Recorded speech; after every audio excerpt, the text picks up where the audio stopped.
Hey, this is Sean from SeanSean.co. I sell artwork on eBay as well as my own site, so check that out. This is podcast number 1.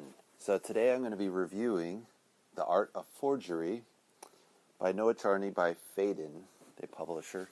What I really like about this book is, just flipping through, I've read it. This is the second. They cover breadth of various types of cons and frauds and forgery. The most famous, of course, is the Han van Meegeren. He was really audacious and was selling Vermeer. The name escaped me for a second. And Vermeer, as you know, he's only done maybe 200 paintings, rose to the prominence in kind of the 30s. Basically, in this guy, he made the Vermeers famous, mainly because the Nazis were collecting him. And so he was selling these Vermeers to the highest Nazi officers, believe it or not, during World War II.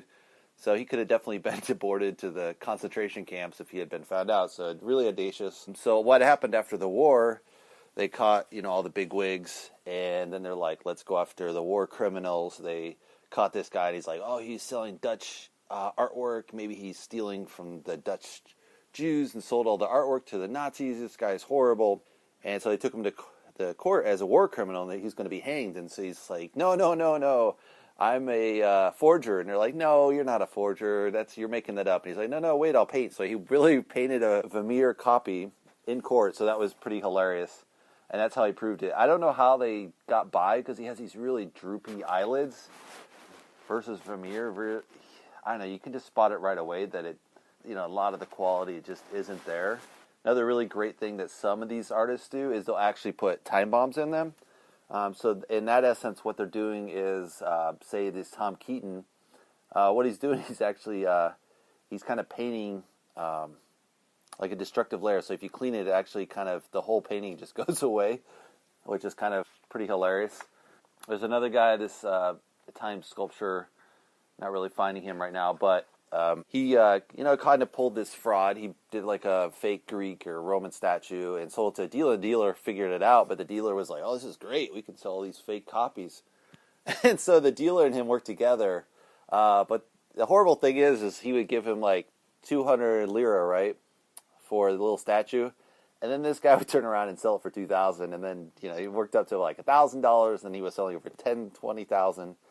And then he switched dealers. The second dealer did the same thing. So then this guy takes his fraudulent dealers to court to prove for fraud, even though this guy's the fraudster. So this guy's kind of, they go to jail or something, but he doesn't get any money back because obviously it's all fraud. So why is he going to be able to sue for fraudulent work?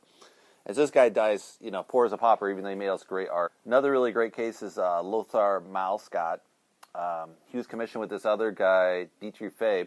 They were set up to redo this mural inside the Marienkies frescoes, Schleswig Cathedral. So, most of them were kind of lost, so they just said, oh, well, let's just make up our own mural. So they start making up their own murals, if you can believe that. And they put, like, outrageous stuff like turkeys and, stuff that was obviously post the time frame of the war. So it's just crazy. And then people, it's just crazy. It took them so long to figure it out. And, of course, once they cleaned it off, then they all disappeared. But this guy's mural actually made it onto the stamp for the Deutsche Post. So it's, that's kind of like one of the great things of fraudsters is they kind of, and these forgers, they really want to gain access to, be in the public eye and kind of, usually they're rejected artists. They're missing something in their work, and so they start getting into forgery because they're really good painters, but they just don't have any originalities per se. This other guy's name, Martin Johnson. That's the actual artist. But Ken Perroni, so one of the few Americans who copied this, kind of semi-famous, but not that well-known, so he forged this guy. And so since he was copying kind of minor characters, they weren't really top-tier art brand names. He wasn't caught for quite a long time. And then later after he was caught, he kind of became famous and would sell his paintings afterwards. There's a guy who did Matisse. Oh, they also cover the really court case, which was outlandish, which was the Knoedler Gallery director, Anne Friedman. So I guess this gallery, hit kind of financial straits, and then they decided to hook up and start selling, fake, what do they sell? Fake Pollocks? Jackson Pollock, which is pretty outrageous. Yeah, And, they got caught, and then they got sued, and they wanted their money back, and obviously the gallery didn't have any money because they're just barely scraping by, and so they were forced to close, even though they've been open like 100 years. So this one director just basically ruined a whole, gallery, renowned gallery for, decades and decades. So it's really kind of a sad case in a way.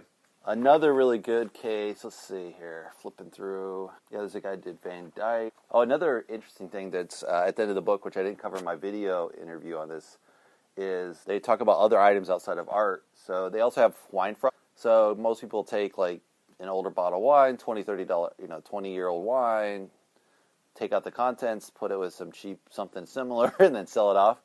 But in this case, what they cover in the book is, and that happens all the time, but they're covering these Lafite bottles from supposedly Thomas Jefferson, which is like, come on, dude, you really have wine from that? I mean, there are wine bottles like that. They're real wine bottles, but that's, a really bizarre case where these guys are buying the wine. And a lot of times this will be found out, and the people that are duped really don't want to believe it or admit to it. So sometimes the buyers will cover for the fraud because they just don't want to admit, especially museums. They lose a lot of face. Sometimes it ruins their career. Another really funny one was the Chinese terracotta warriors. So as we know, they kind of discovered these. It was from the first emperor. Then there was Hamburg tour. So they're going to do a tour in Hamburg, and they sent them authentic statues.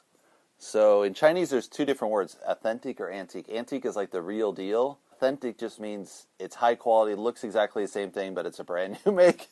So they're in this exhibition in Germany, which, obviously from the European model, it has to be like the real thing, not like these copies. And they'd send out all these brand new terracotta warriors as the real deal.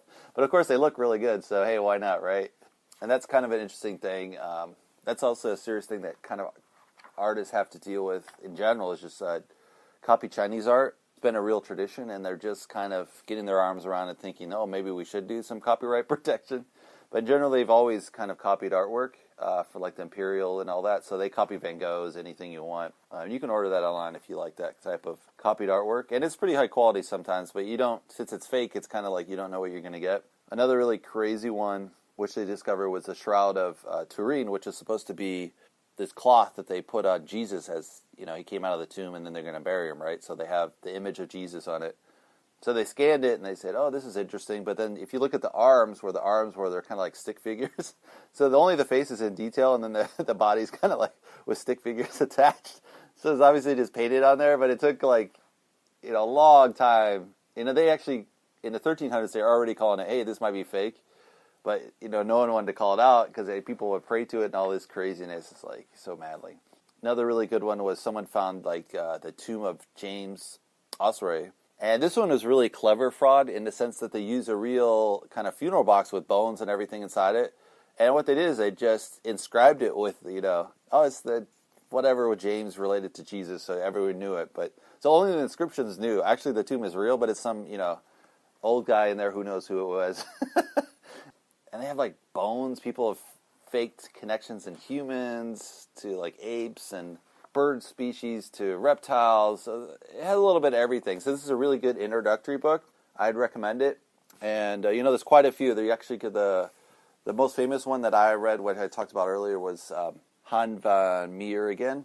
There's actually a book just on him, which is so good. You got to read that book. But this is a really good introduction to the art of forgery and forgers that have taken place across history. Anyway, if you like it, give me a thumbs up. Hopefully you'll recommend it. Share this with your friends. And check out my art on chanchan.co and on my eBay store.